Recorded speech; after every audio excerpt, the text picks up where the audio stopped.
हम सबको भारतवासी के तौर पर गर्व है खुद पर। लेकिन आज़ादी के बाद से भारत की एक छवि ऐसी भी रही जो विदेशों से मानवीय मदद मांगता था, अनाज मांगता था, कर्जा मांगता था, हथियार भी मांगता था।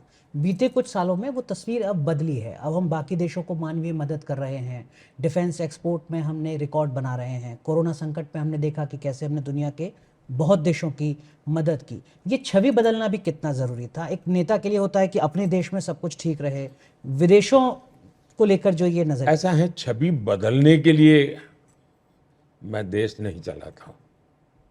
मैं मेरे देश के कल्याण के लिए काम करता हूँ। मेरा जीवन समर्पित है मेरे देश के सामान्य मानवी की जिंदगी बदले। सब मेरे देश के ईज ऑफ लाइफ हो, ईज ऑफ बिजनेस हो, तो मेरे देश की छवि अपने आप बनेगी। तो मैं कोई ये कलर पेंट लेकर के देश की छवि बनाने के लिए के पक्ष में नहीं हूँ। अब ये, क्या भारत के पास संसाधनों की कमी थी? क्या भारत के सामर्थ्य की कमी थी? क्या भारत में टैलेंट की कमी थी? ये सब कुछ मैं तो आज कोई मोदी आने के बाद थोड़ा आया है। इस देश के पास सब कुछ था, लेकिन हमने उसको तवज्जो नहीं दी। हम गुलामी की मानसिकता में इतने दबे रहे कि कोई कहे तुम्हारा बुरा है तो हम मान लेते हैं। हाँ, अब हम लेट हो गए तो हमें गर्व से कहते हैं अरे भाई क्या करें, इंडियन टाइम है। हम भी तो हमें अपने आप को गाली देते रहते हैं जी। बिल्कुल। ये क्या तरीका है जी? कभी तो गर्व करना सीखो। जब आप अपनी चीजों पे गर्व करना सीखोगे ना, तो फिर करने लगेगा कि यार मैं गर्व तो कर रहा हूँ, लेकिन कुछ सब्सटेंस भी हो तो फिर सब्सटेंस आ जाता है, फिर साहस भी आ जाता है। मैंने इसके लिए एक माइंडसेट बदलना चाहता था। लोगों का एक माइंडसेट होती है, चलती है, अरे छोड़ो यार हमारा ये माइंडसेट नहीं चल सकता। हम दुनिया, और फिर उनके सामने लोग कुछ आपको मॉडल पे बनाने पड़ते हैं, आपको क्रिएट करके देना पड़ता है, तो दुनिया को भरोसा होता है। जब चंद्रयान की सफलता मिलती है तो दुनिया कहती है स्पेस शक्ति में अब आप भारत को स्वीकार करना ही होगा आपको। कोविड वैक्सीन, दुनिया को चिंता थी कि इतने बड़ा देश दुनिया के लिए संकट बन जाएगा, लेकिन यही देश संकट तो न बना, देश को भी संभालना, दुनिया को संभाली।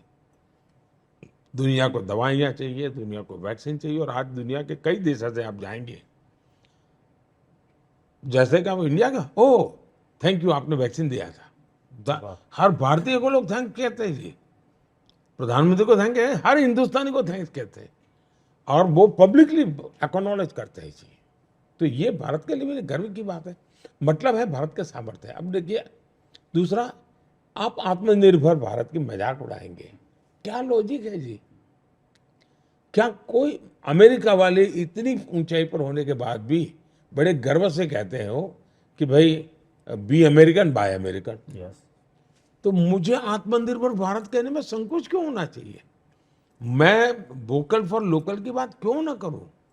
मैं डिफेंस में कब तक ये दुनिया से माल खरीदता रहूंगा भाई? मैं खरीदार बन गया।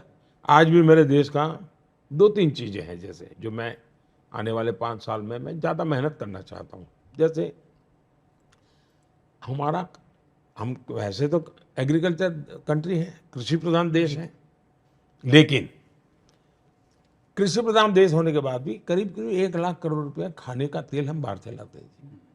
खाने का तेल, चलो पेट्रोलियम के लिए हमारी मुसीबत है तो हम लाते हैं, समझ जाते हैं। अब मैं उस पर मिशन मोड पे काम करना चाहता हूँ, और मैं भारत आत्मनिर्भर कैसे बने, बनना चाहिए। फायदा क्या होगा? मेरे किसान को फायदा होगा जी। अगर ऑयल मेरे देश के अब खाड़ी का तेल की झाड़ी का तेल, तो मेरे खेत का तेल होगा तो मुझे ज्यादा फायदा होगा। उसी प्रकार से मैं बायोफ्यूल, इथेनॉल, ये अब 20% इथेनॉल, मतलब मैंने विदेशों से जो मुझे लाना था उतना बोझ मेरा कम हुआ। अब मैं सोलर मूवमेंट पे चला हूँ, पीएम सूर्यघर, तो मेरा एनर्जी आत्मनिर्भर होगा। तो जो मूलभूत चीजें हैं, अब डिफेंस, हम अभी तक साहब एक भ्रष्टाचार का बड़ा अड्डा बना हुआ था, बदनामी आती थी, कोई चीज ऐसी निकाली ना पड़े। मैंने मिलिट्री को कहा, आर्मी को कहा, मैंने कहा बिल्ली को इस वर्ष कितनी चीजें बाहर से लाना बंद करोगे? तो हर बार नेगेटिव लिस्ट बाहर निकालता है डिफेंस वाले कि भाई आप इतनी चीज़ें बाहर से हम नहीं लेंगे, यहीं चलेंगे। तो जो मैन्युफैक्चरर है उनको लगता है भाई चलो ये इसके लिए तो मार्केट पक्का है हमारा, कंपटीशन आने लगी, क्वालिटी इंप्रूव होने लगी।